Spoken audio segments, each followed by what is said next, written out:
right now. Pittsburgh's best sports show is about to begin. Call us or tweet us. We've got things to talk about on the Ireland Contracting Nightly Sports Call. Good evening, everyone. Welcome inside the Fan Cave. This is the Ireland Contracting Nightly Sports Call. Bob Pompeani here, joined tonight by Chris Mueller of the PM team over at 93.7 The Fan, and you can join us as well. All you have to do is call 412-575-2600. Hit us up on Twitter, and I'll read some of them if I get a chance here at KD Pomp, at Chris Mueller, PGH. So the Pirates rebound and returned the favor to Cincinnati, and they took advantage of Hunter Green. This was a matchup last week in Pittsburgh, which was a pitcher's duel. Both of those guys were dealing. Tonight, not so much, and it started early with the Pirates getting to Hunter Green. And how about Reynolds, man? Chris, he is just as hot as anyone in baseball right now. 22-game hit streak, did it in style with a bomb to get the scoring underway. Hunter Green apparently vomited on the mound because he was so nervous about facing Reynolds in this game. I don't really blame him with the way Reynolds has been going. You know, Reynolds doing what he's done, and he's like the greatest June hitter of all time if you go look at his splits. It's almost bizarre. He's like a 995 OPS guy in June for his career, nowhere close to that any other month, Bob, but it underscores, I think, and it's a good win for the Pirates to get back on the right side of things after yesterday and not knowing what their starting pitcher is going to look like tomorrow. It's going to be a bullpen game. But if you just got like one or two more guys who weren't hitting white hot like Reynolds is, but just that you could rely on day in and day out to be pretty good offensive players, like in the balance of a week, they were just going to be above average to flat out good offensive players, this becomes such a tough team to deal with for most teams. But I don't know about you. I look at a game like last night, and then I piggyback it with a game like tonight, and I just think this is a group that is probably going to hover around 500 all season. I don't think they're bad enough, and their pitching's definitely too good to go on a long losing streak, but I just don't think that there's enough hitting and enough bats on this team and enough offensive consistency for them to string together 7 or 8 wins in a row and get on a little bit of a run the way the Cardinals kind of have the last several weeks. Yeah, you need one of those kind of runs where you win 8 out of 9 and move yourself up. You know, even like last night they lost and they moved all the way down to where they have to climb over 5 teams to get to the third wild card. Now, tonight they may have made some of that up, but it's going to be that way all year, which has fueled speculation. The Athletic today pointed out that Josh Bell, I know you guys were talking a lot about Josh Bell, but there are other names that are going to surface here to try to add some bats, although his bat has cooled off. He has 8 home runs, I think I checked, and 33 runs batted in. I expect a little bit more from him, although Miami's a bad team. He would be an interesting get. They're obviously familiar with him organizationally overall. I know he was a Neil Huntington guy, not a Ben Cherington guy, but people know who Josh Bell is here in Pittsburgh. He definitely has raw power. You never know if he's the kind of guy that would jumpstart a team offensively and get kind of his own little jump start by being on a contender, as crazy as it is to call the Pirates that, being, 3 games below 500 still. I hear Derek Shelton on the Fan today, Bob, and I hear him talk preemptively. It sounds like, oh, well, there's a lot of teams in this. You know, everyone wants us to go get a bat, but the price is going to be high because so many teams are bidding. Does that not sound to you like a guy, he's the manager, not the general manager, who's almost preemptively telling everyone, don't be surprised if we don't make the moves you want us to make. We're going to be slow and steady wins the race. Trust the process. You're an NBA guy. How did that work out for Sam Hinkie when he tried to trust the process? Yeah, it didn't. How about Monty Williams? He's cashed in big time in the NBA. Out of Phoenix, $20 million. See you later. He goes over there. Just because you brought it up, I wanted to talk about this real quick. How does Detroit, after 1 year with that guy, decide that's it? They're not going to do it, and they owe him $65 million. I mean, that is as bad as it gets as far as management and ownership. I don't understand that. I've always thought that Monty Williams was a pretty respected guy in the league, and I understood why maybe it ended in Phoenix for him, but Detroit's a rebuilding team. He seems like a pretty steady hand, and I don't get what they're doing there. Monty Williams is, of course, living really the sports or the American dream. Somebody is paying him a lot of money to not work. I mean, that is really a beautiful thing for Monty Williams. I hope he plays a lot of golf. If he's not a golfer, Bob, I hope he takes up the sport and learns how to play it with his free time and free money. Yeah, and he can also bring on any coach he wants to make sure that his game increases. Hank Haney, Butch Harmon, bring them all. Bring them all on. George Gankus. Joe Starkey would like some of that. Maybe he could posy up to, the guy and say, hey, Monty, we could do this together, and I'll chip in my share too. Monty, anyway. I loved Isaiah Thomas. I love Vinny the Microwave Johnson. The Pistons did you wrong, Monty. I need help. I can't believe they did it. Anyway, we digress. When we come back, we're going to talk about why you should never believe coaches who are rumored to be getting new jobs and say they are not going because I came here to stay here. We'll talk about that next in your calls at 412-575-2600. It's the Ireland Contracting Nightly Sports Call. Welcome back. Our GMC Sierra tweet of the night comes from StatMuse, and this is about Brian Reynolds. As Chris said, he owns the month of June, hitting over 350. He added to that tonight with a couple of more hits in his 22nd game hit streak, as well as his 13th home run. Before we go to the lines, Chris, I want to ask you about what happened last night. The Tennessee Volunteers win the College Baseball World Series. Texas A&M loses it. After the game, lots of rumors talking about the A&M, the Aggie manager, who may take a job in Texas. And he was asked about it, and he pretty much said, that's a selfish question for you to ask. I came here to stay here, blah, blah, blah. So what do you think happened today, Chris? He went to Texas because they paid the $2.7 million buyout. I saw the story. We're kind of laughing about it, and we should, because we know this is how it is, especially with college coaches who still act like they're little emperors in almost every sport because they're getting paid like they're little emperors. Nick Saban started it, and a lot of other guys kind of took his sort of style and ran with it, right? I do get mad because, journalism, people give it a bad rap, and these writers are out for these gotcha questions because so many of the peanut gallery now have decided they just side totally with the athlete and the coach, right?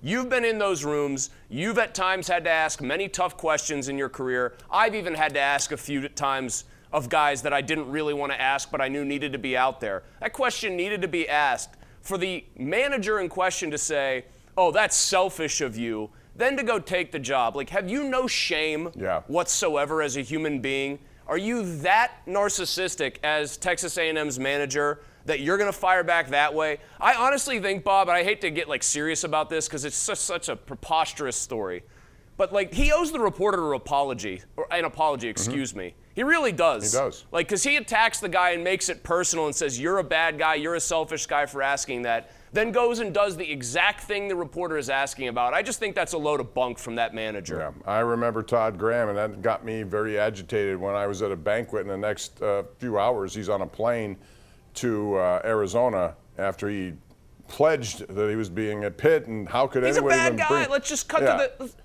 chase. He's a bad guy. It's so easy to answer that question. All he has to do is say, hey, this is the wrong time to ask that. Look, I respect the fact that you're asking because there's a lot of stories out. This is about these guys. They just lost a very tough game. We'll address that in time. At this point, that's just something I'm not going to get into. Simple. He also said, I took this job with the intent of being here for life. And right, then he doubled for down life on is it. apparently 12 hours. Right. He doubled down on it, and he said, you're selfish for asking it. There's a very simple way to answer it. It's not going to make people happy, but there's a simple way if you genuinely are waffling, which he clearly was if he didn't already have one foot out the door. It's this. I understand you've got to ask that question. I understand there's been speculation. I'm more concerned with our players after a very difficult loss. And I'll talk about this in the future if and when it becomes time to do so. But right now, I just don't feel it's appropriate for me to say anything further. But no, they can't do it. They've got to attack the media because it's all part of a strategy. The big bad sports guys have the temerity to ask you a question about an actual thing. Now you got me all worked up and mad, Bob, and this is a happy show. They have SID guys. They have people there in public relations. They had to have known this was going to be asked. They should have told him. He should have responded saying, yeah, you're right. Well, this is how we... And it never happened. It was just terrible. And I hated to see it because it's completely disingenuous, and he does owe them an apology. Let's go out to our lines, Chris. We got a lot of people want to talk about the Pirates, beginning with Dave in the north side, our number one Cochrane Go One Better caller of the night. Dave, you're up. Yeah, I think Reynolds looks like the Reynolds 5 years ago when he came up. You know how he came up because it was an accident by Marte and that shortstop. That's why he came up, because we didn't even know when he was going to play or not. Well, I mean, he's a streaky hitter. That's what I'll say about him. Got his opportunity. The Pirates traded McCutchen to get him here. and they liked him, and certainly he has turned into a really good player, but he is streaky. And, you know, if you go beyond June, I'm going to be interested to see, Chris, what he does in July and August and when things get, you know, rolling in September if they're still involved. I would expect that from him. But, you know, streaky hitters are streaky hitters. I don't think you're going to change that, and I don't think I expect this sort of pace the rest of this year anyway. And with how bad the rest of this Pirates offense is as a collective, last or second to last in many major categories, really the ones that matter. The other thing that becomes relevant about this Bryan Reynolds tear is, man, you absolutely had better win as many of these games as possible before he eventually cools off, because we know he will. Because then where's the offense coming from once he stops hitting? Like, are they suddenly going to have O'Neal Cruz really go on a tear himself? Will Nick Gonzalez keep it up? I mean, that's the razor's edge you're dealing with here when you have so few options, so little in the tank offensively as a collective. 412-575-2600 is the number. Let's go to Susan in Crafton. Hello, Susan. How are you? I'm good, thanks. Hey, I'm calling with a Steelers question. I don't understand why I heard Brandon Ayuk's been available, and I heard the Commanders are looking at him, and I was hoping that the Steelers might look to pick him up. I don't understand why or if the Steelers did look to try to get a hold of him. Well, I'm sure they're interested, and I'm sure they will continue to be as long as he's out there. It doesn't seem like they're going to come to an agreement. And he was surprised today that he learned that, hey, I thought he tweeted something like, hey, I thought the 49ers aren't going to be trading me. And here there was talk about pre-draft, I guess, that the Commanders were interested. Listen, that's a tough situation because if they don't sign him long term, they could very easily decide that they're going to move on. And if they do, you wonder just how much it would take and if the Steelers are willing to go to that level of price. I think it's the draft compensation that they want for him that is the sticking point. I think everybody understands now in the NFL that when you have a cheap quarterback situation, the Steelers have one, the Commanders have one with Jaden Daniels, Steelers being a bit more unique, you can afford to pay a guy like Ayuk $30 million, even if you almost think that he's not worth it and that it's a slight overpay to get his services and keep him happy, Bob. It's the draft compensation. It's, do you want to give up a first-round pick and maybe something else, and then on top of that have to pay the guy? I think that's the sticking point for a lot of teams. My gut tells me, and my gut has been right before, that even though the Niners have a lot of different people to pay, I have a weird feeling something actually gets done there between he and the team and that he ends up in San Francisco in the longer term. Yeah, that could very well happen. You know, the Steelers, if they do make that decision and they go for him, that would be great. But also down the road, you're going to have Pickens money to deal with. You're going to have eventually Broderick Jones, left tackles, and that's where he'll probably play this year. That commands a lot if he continues to play well. And guys on the defensive side. So, and who knows what's going to happen with the quarterback next year? If for example, Russell Wilson has a really good year and they want to keep him around, he's not going to play for what he's playing for here, and he's going to have to be at that level probably that Denver's paying him to play here this year. So there's a lot of money and concerns. That's the toughest thing about being a GM, don't you think? A guy like Omar Khan has the numbers background, but still, it's like a puzzle. It's a puzzle. I think it's also just having a really keen sense of your organization's identity and how you value both certain specific players, but beyond that, overall positions. And I think what's going to be interesting about the Niners, just to go back to them and to talk about like how difficult writ large across the NFL the GM position is, the best left tackle in the league. Some people think he's the best player in the league, period. That's how dominant he is. Trent Williams, he needs new money, but he's in his mid-30s. But he's also showing zero sign of not being, being anything but the best left tackle in football. So what do you do there? Is that more valuable to you if you're the Niners and you've got this brilliant offensive tactician as your head coach than a guy like Ayuk? Do you feel they drafted Ricky Pearsall, and that feels like a tell that maybe Brandon Ayuk's on his way out? Like I just said, I think they get something done, but clearly they think a first-round wide receiver was necessary because they maybe are going to part with either Ayuk or Samuel. I could see this, Bob. Tell me how this strikes you. Deebo Samuel gets put on the block. He is not nearly as valuable a commodity as far as what he would fetch, but the Niners do that because they think they're a better team with Ayuk and with a lesser return for Deebo. Would you be interested in him if the Steelers were calling on him?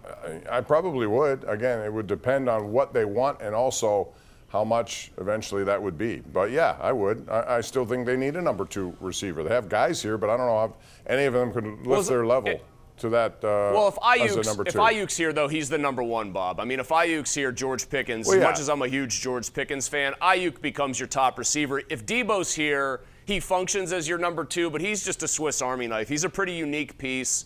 I'd be interested to see if Arthur Smith could figure out the best way to use a guy like that.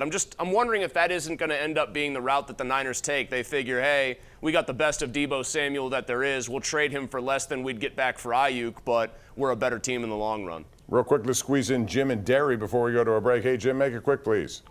Real quickie, Jack Sawinski. This isn't a joke. Any idea of getting his eyes checked? Needs corrective lenses for all the strikeouts.